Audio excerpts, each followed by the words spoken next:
Alright guys, it's time to talk about Pancakeswap on the channel once again. So let's take a look at this. Now it is pumping today quite a bit. Now I'm not sure if there's some reason behind this or if it's just, basically oversold. That's probably the case. Now, interesting thing is this almost came back all the way to the bottom of this Fibonacci. Now, we were down here last time, guys. Basically in October of 2023. So I was getting a little bit worried we were actually going to hit the bottom and break through. Now, we have been down here a couple of other times.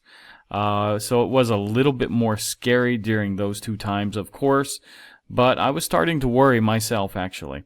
Now, we do have another higher low here, so this is good. We're starting a new trend.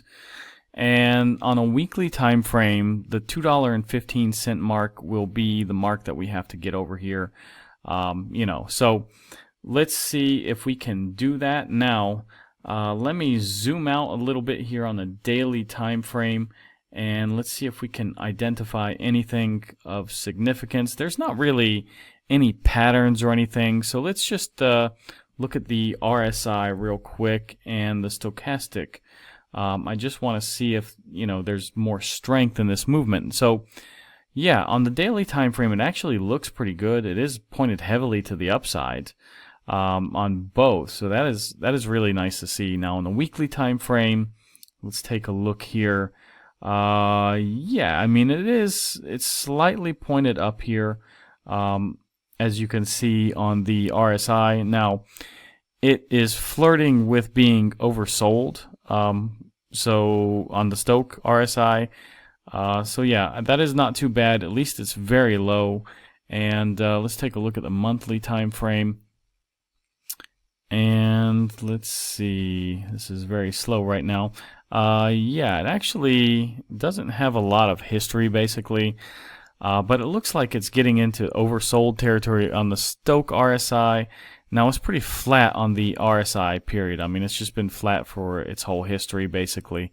But yeah, it is getting to the oversold point on the Stoke. So longer time frames, monthly, not too bad. Like the weekly, also not too bad, like I said, before. And the daily time frame also looks very good in my opinion. Now these lower time frames, like the 4-hour time frame, yeah, it is getting a little bit overbought here. So that is not that great. Now the 1-hour time frame, let's take a look at this. It's kind of in the middle. Looks like it might even want to turn back up on the Stoke. So now it is kind of flirting with being overbought here on the RSI on the 1-hour time frame. 15-minute, let's see, for fun. It is, yeah, actually it's just coming out of oversold territory and pointed heavily to the upside. Now it is pointed slightly down here on the RSI, but it's kind of in the middle. So let's see, I think it's still going to cool down in my opinion. Let's put this on a 4-hour time frame and get rid of these so we can look at this right now. So yeah, we have had quite a few candles that are green at the moment. This candle will finish in about 2 hours. Now, if it finishes green, that would be our 6th consecutive, 4-hour time frame candle, and in the green, I should say. Now, we did have this small interruption here of red, but you did have 4 more candles before that that were green. So I do think we're, in for a little bit of a cool down here, probably before we get up to this $2.15 mark. Now let's take a quick look here at the tokenomics of Pancakeswap. There is a max supply for this coin. It's 450 million, so that is actually pretty low and pretty good. Now, total supply, what's been created is 381 million. Circulating, only about 295 million is circulating. Now, the all-time high was almost $44, and this was 4 years ago, guys. So you're getting about a 96% discount at the moment. That isn't a bad deal. Now, do I believe it's going to make it up to $44 this cycle? I'm getting a little worried, guys. I have to say this is still quite low in my opinion. And just to get out of this, Fibonacci level, this reaccumulation zone, I mean, let me put this on a daily time frame. Maybe it'll be a little bit faster. Yeah, it's up here at about $10.50. So we're sitting way, way, way low at the moment. In my opinion, if we got back up to like 10, 15, even $20, I'd be happy at this point. Now, this is the thing, guys. People start to get depressed and not believe in coins and things, and crazy things happen. People sell early, they get tired of it, and yeah, I'm probably, a little bit depressed myself, and I know everybody out there is feeling the same. Because we've been higher, we've been much higher. Just a couple months ago we were sitting at $4.20. That's not bad, but we need to start moving at this point. All right, now let's take a quick look at Bitcoin here. As you can see, Bitcoin was on a long downtrend, guys, and basically it's gotten a W pattern here. You can see that this little part of the W is higher than this part of the W over here, or this half we can call it. So that's actually a good sign. That means, this is a W pattern basically. Now, where this, target should be, let's just make a little measurement here. It's not going to be 100% perfect, but let's just say that this is kind of the breakout point. Because it's right here at this neckline, so I'm gonna put it right here basically, and yeah, it basically would take us up to about $89,500. So I do think, let me get rid of this real quick. I do think if I zoom in, this candle right here was kind of a retest of this neckline, so that is good to see. We have gotten a little bit of a bounce here. Now there still is about 3 hours on this candle, guys. We are above this just barely. I mean, we're about $200 above this right now as support. Now keep in mind, basically I'm looking at this on the 4-hour time frame at the moment, but this is a daily support for us. So we need to close this daily candle above this line. So you can see that basically from about the last like 5 days, we've hit this line like 4 times, and now we're finally breaking through it. So that's a good sign. Now, again, we are creating a CME gap too, so that in one side is not good, but yeah, we are breaking through this finally. So let's see what happens. Now, with Ethereum, I'm looking at this on a 1-hour time frame right now.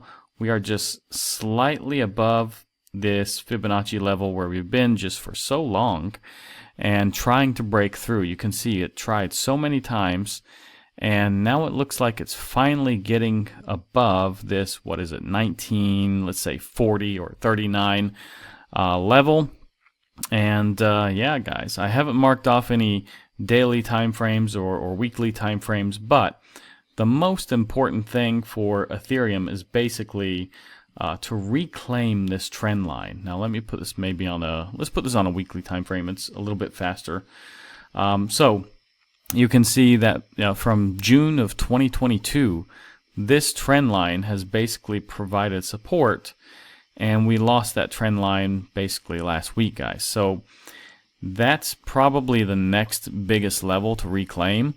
But definitely, staying in this Fibonacci at least would be a start, and especially on a weekly time frame. Now the week closes tomorrow night at midnight, of course, UTC. So we still have a while to go on that candle. So we're just slightly above the top of this, Fibonacci level. So anyways, guys, let's move on here. We do have the total market cap here, excluding Bitcoin, breaking into the 1.05 trillion territory now. So it is breaking this resistance at the moment. So let's see. Now remember, these green lines are weekly supports or resistances. So yeah, it looks like if we put this on a weekly time frame, this is actually a pretty bullish candle. I mean, you do have this long wick, and we basically just retested 970. And yeah, it looks like we're going to probably try to at least keep the 1.05 trillion level, I hope. Now we're just slightly above that, and we got 1 day and 3 hours, so let's see what happens. Altcoins are pumping, and Bitcoin is not really pumping that much, though. But altcoins are really pumping, so I do believe this weekend we're going to see this, go up a little bit more. And then we have 1.08 trillion to really work on next. Now, let's take a look at the dominance, guys. It actually is starting to come down. You do see it was making higher lows basically along the way. And yeah, I put this here earlier today. And yeah, let's see. I think I can delete this now. But yeah, it's going down pretty heavily at the moment. So this is the 4-hour time frame. Basically, it's been straight red candles, except the last 4-hour candle where we had little, slightly green candle here. But yeah, it is just falling down now. So let's see where this goes. We got to break this trend line basically, and we have to break what, 60.46. Then I'll start to get a little bit excited, once again. So now the CME futures, we did close this yesterday. Now there still is a little bit of a gap. It's a tiny gap. It's not really significant. I wouldn't really worry about it too much, but it still is a gap. So now this closed at 84,405 on Friday. So if we go back to Bitcoin, it is at what, 84,300. Okay, so we are actually creating a gap to the downside, which is okay. So yeah, as long as we stay under that, I would be more comfortable than if we were above that. So anyways, let's move on. Now the dollar index just kind of going sideways, guys. Pretty much all week it was just kind of sideways. So not much going on here. Now liquidation heat map, guys, it's really one of the lowest I've ever seen, actually at 87 million only. I think people are starting to learn they just gotta sit back and relax for a while, because yeah, things are going to start pumping really soon. A lot of things are just oversold at the moment. Now Bitcoin quarterly returns still not that good, but under minus 10% at the moment. Ethereum starting to creep up slowly, but we end this quarter in like 16 days, guys. So yeah, being down minus 42% is not good. And if we go to the monthly return, it is just barely green for Bitcoin.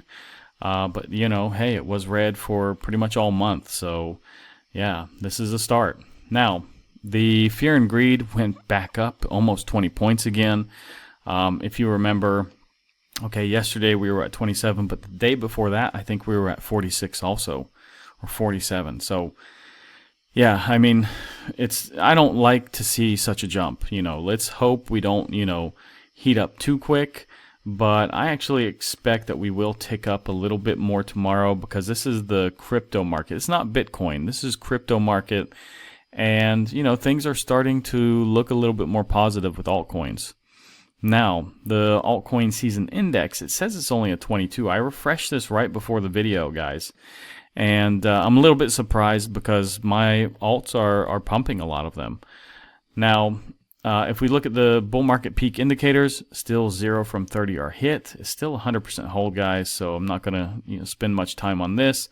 Pi cycle top indicator, it's curving away. Now you can clearly see this is curving right now. So we are just prolonging the cycle, guys. So next week, let's see, not this week, next week, we do have, this is a long list here, but anyways, on Monday in America, I know we have some, let's see, we got core retail sales, we have the New York Empire State Manufacturing, so yeah, that's pretty much all we got on Monday. Tuesday, we do have some, I think, well, there's not much really going on Tuesday, actually. Maybe just some industrial production, really. And Wednesday for America is just, it's really a dead day, actually. There's nothing, as you see here. Thursday, let's see, there is Oh yeah, we do have some Philadelphia Fed manufacturing. We do have jobless claims. That's pretty much it. And then Friday, I think, is another dead day, if I remember correctly. Yeah, there's nothing really going on there. Now, interest rate decision, guys. 98% still believe we're not getting a cut. There's still 2% that are holding out hope. Crypto bubbles, well, looking a lot better, guys. I mean, this is, but it's not hard to look, good when we've been down so much, though. So, if we still look at the week, still pretty bad. If we look at the month, it's still horrible. But hey, at least this is starting to turn itself around finally. Now, if you're looking to stake your coins, guys, go to Coinondo. For example, if you have Bitcoin, just search for Bitcoin. There's a lot of places where you have deals and things. Be aware of the limits and things and the days you have to, lock up your coins. You don't want to get locked into a position that you can't get out of. But anyways, guys, if you like this video, like, subscribe, activate the bell, share this video with your friends, and I'll see you guys in the next one.